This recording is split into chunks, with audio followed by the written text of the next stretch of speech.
Welcome to the Shulamite Podcast, an extension of Shulamite Ministries and Shulamite.com, with weekly interviews and teaching with author and speaker Martha Kilpatrick and hosted by John Enslow. This weekly podcast is a way to stay connected to the ministry. So come experience anointed messages, not giving just another method, but a living impartation. You know, and I've told these stories in part at different places, but there were two people in my life, very cruel, and they were there for a lot of years. And after a long time of thinking of my hurts, I suddenly realized that this one was going to hell. There's no way that she could not go to hell. And I prayed so hard for her not to go to hell. God, please come in so that she doesn't go to hell.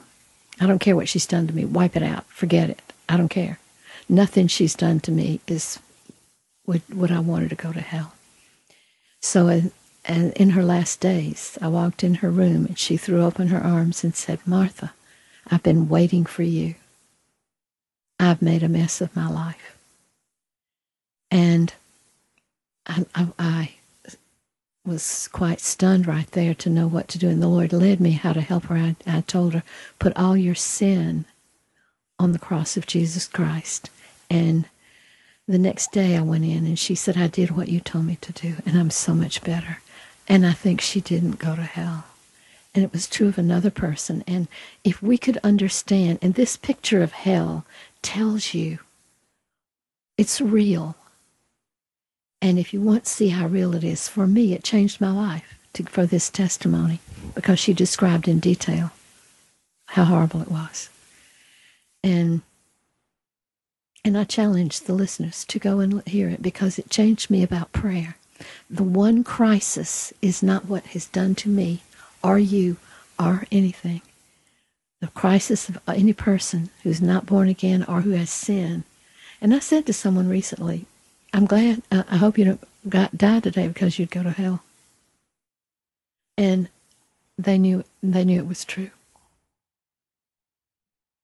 Well, watching the testimony, it's not, don't go to it thinking Hollywood. It's not done in Hollywood standards. It's a human. It's very human. It's a testimony, and they give some visuals, and they're a little more, I don't want to say hokey, but it is a little, but it's the reality of what she's talking about. You go into it listening for a testimony, not a wow, sensational presentation, and then you'll be fine. I have another one that you haven't watched, and that I watched several months ago. It's a man named Bill Weiss, W-I-E-S-E, and the title is Man Who Went to Hell. And this man is a biblical scholar, and he died and went to hell. He would describe something about it, such as the odor was absolutely horrible. And then he would relate it to a word of Scripture. Yeah, he backed everything up with Scripture. No, I didn't see it, but you told me all about it. Okay. He everything he experienced, he got in Scripture to prove that God's fair with us. He tells us, and I'm going through as I'm reading, and I'm seeing something like I read the smell of sulfur, and I wrote hell in my Bible. Right. Because that's part of it. He said there was no air, and you were always gasping for air. You couldn't catch your breath because there's no air. And then there was there was the fires. And I read the other day, the worm that does not stop. It's just continually eating you. Yeah. And we want to avoid that. We have a nice little God, and we don't understand that he has, as you say, the right to wrath. But Bill Weiss is so biblical. That's the one. That's the most credible. And of course, he became a pastor, or was a pastor. And my first introduction to any of this was in the 90s from Mary Kay Baxter, and I listened to her testimony. And she was a country woman, and she's very country. and her accent is so thick, and that you could discount her. And I thought, oh God, how interesting that you would use someone that the world would call foolish. You know, I mean, the accent, the Southern accent, drops our IQ for whatever reason. It just immediately we think that, you know, somebody's less intelligent because they have a Southern accent. So, but I heard it, and I listened to her testimony, and I read part of her book, but the testimony was more impactful, and she literally talked about the rooms that Jesus walked her through, and there was, you know, people were begging Jesus to get out of prison. He was down there with her, and she said, "Why don't you let? They're begging you. Why don't you let?" And he basically showed her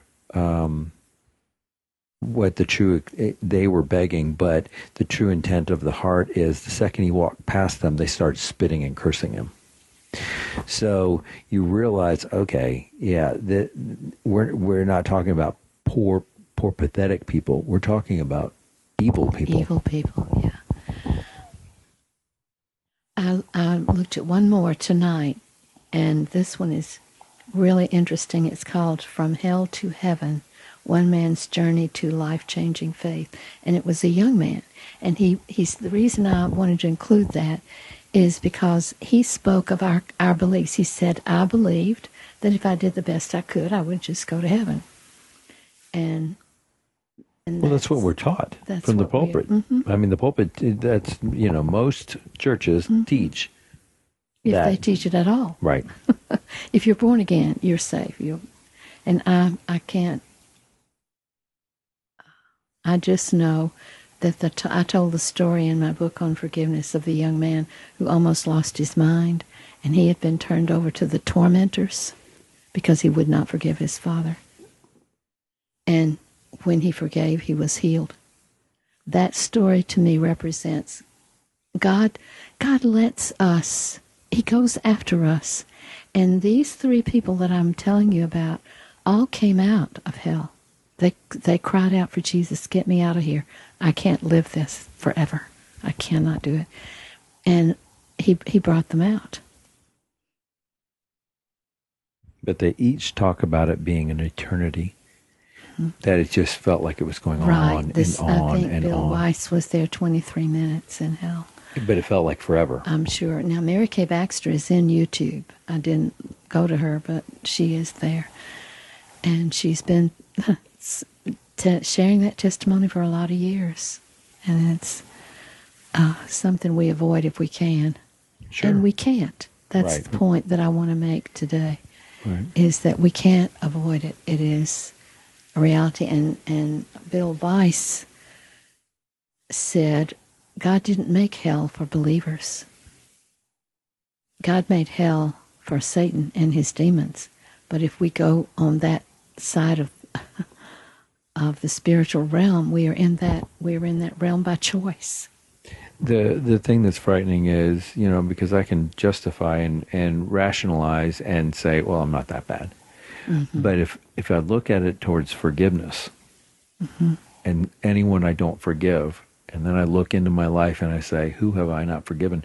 You know, I can pull someone, you know, out of the hat, you know, pull the rabbit out of your hat. I can pull someone that my forgiveness is not complete, total. Mm-hmm. And, I mean, we all have people that are offending us regularly. Mm-hmm. And it's not just passing it off or just sloughing it off. Or you're saying it's like, okay. It's okay, whatever. No, that's not forgiveness. It's actual deal with forgiveness. Yeah. I've had a recent experience of that very, very painful situation, and I've had to work so hard to forgive, to release, to bless.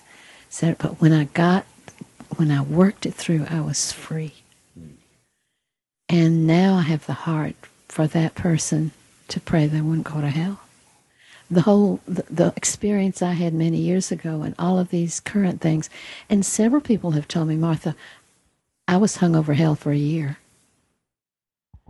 And it's such, to see this is to produce the fear of the Lord. in us. And we can deal with that, and then we know that that's the real crisis. We hope you've enjoyed the Shulamite podcast. For all the latest from Shulamite Ministries, please visit us at Shulamite.com, where you'll find Martha's daily devotions, posts from GetAlongWithGod.com, and the online library of all of Martha's writings. At Shulamite.com, downloading the free Shulamite app is easy, and LivingChristianBooks.com is only a click away. Thank you for joining us on this journey to discover a God worth knowing.